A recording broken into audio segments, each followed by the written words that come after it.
things, okay, right? Kind of. What kind of things might be associated with lowering people's mental health? It's pretty straightforward to see the types of things that impact our physical health, like food, right? Like money? So, if you're stressed out about like bills Oh, and stuff. right? It's gonna affect your mental health. There's a great start right there, right? Correct. There's two. Let's start with each one of them, let's start with each one of them. So,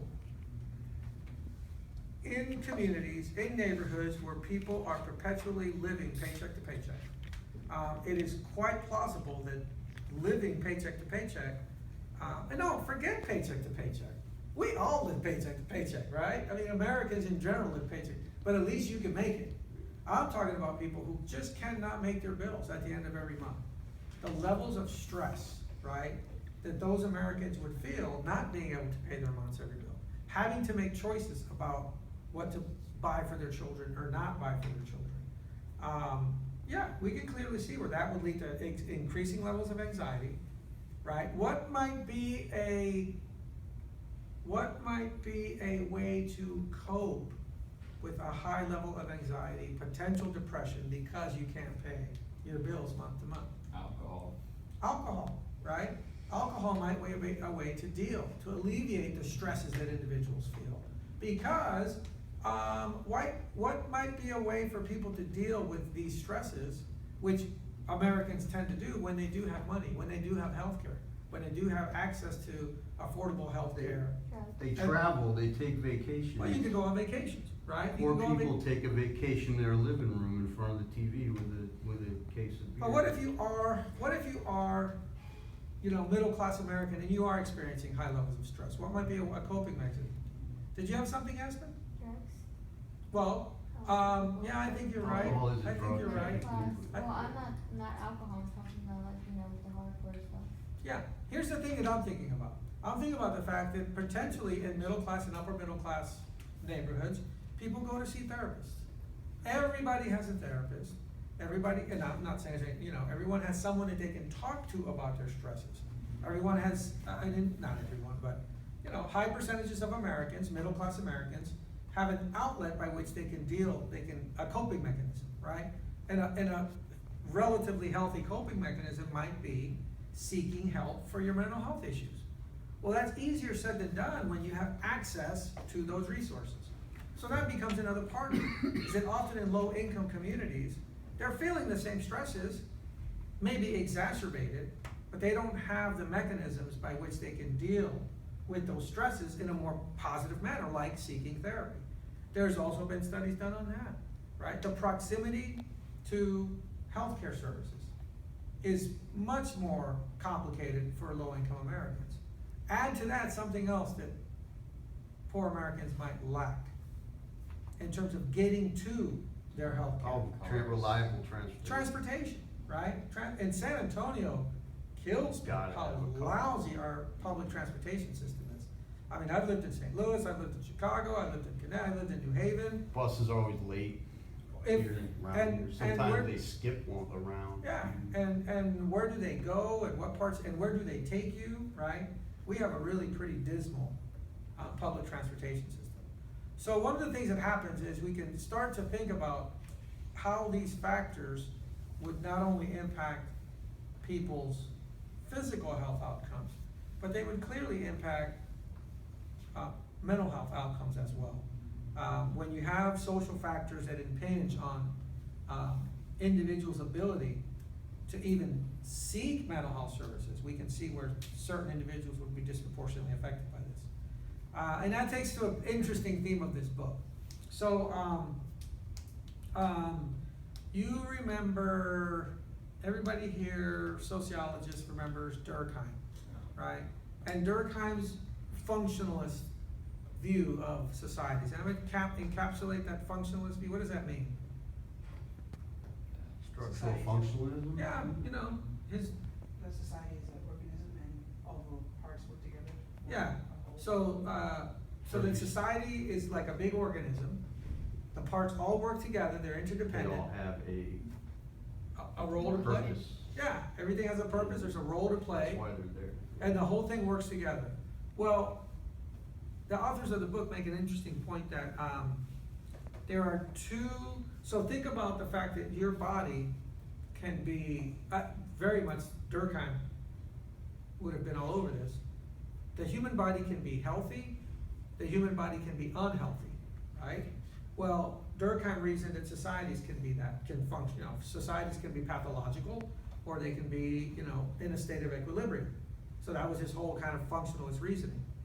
Well, they argue in this book that there are two things that we can look at society as a whole to make sense of how we deal or cope with aggregate level mental health issues. One thing that they say is that, and I think they generally make this claim about American society, if society is unwell, they call it an unwell society, right? An unwell, sort of like a sick society.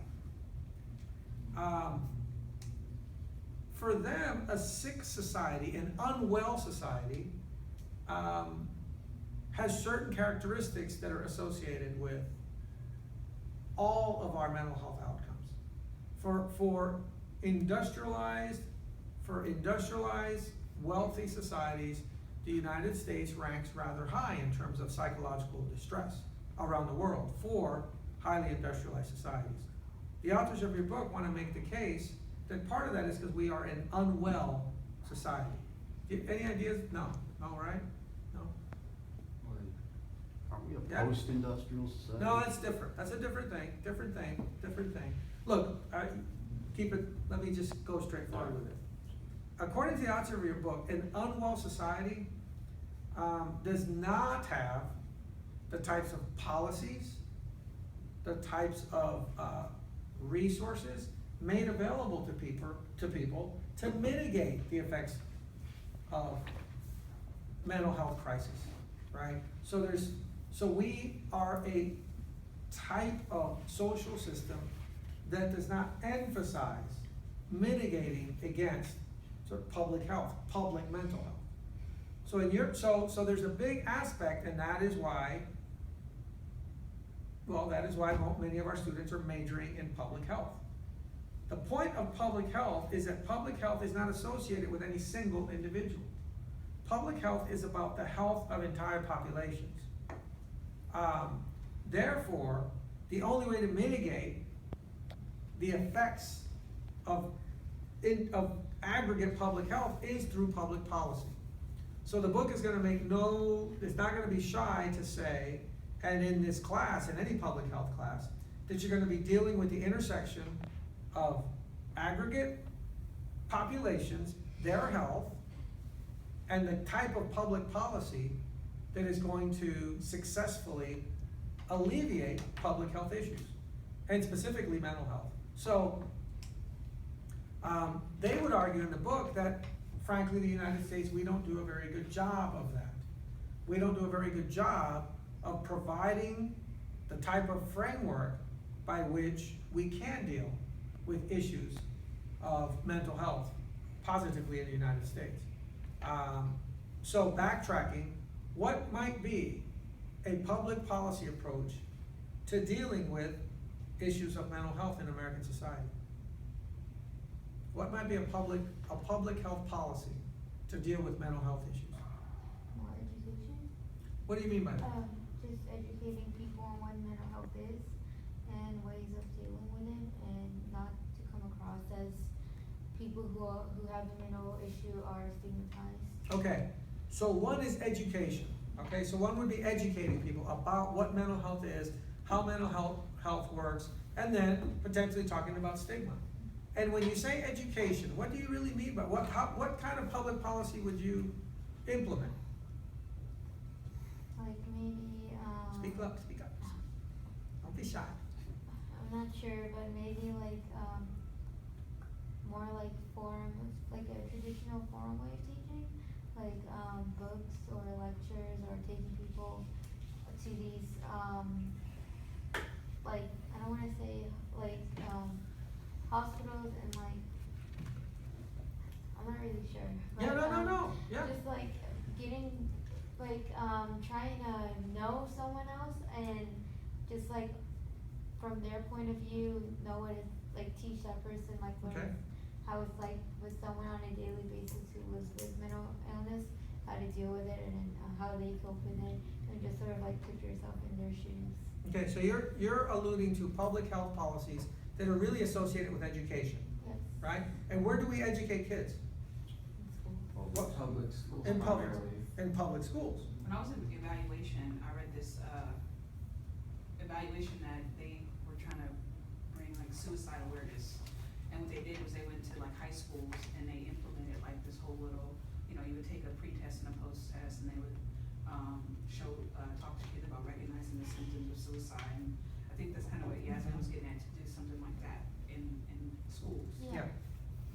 No, yeah, no, that's absolutely correct, but I would assume that that program was done at like some school district or some. Right, they sampled, I don't remember the amount, but Yeah. they sampled a couple of schools. Yeah.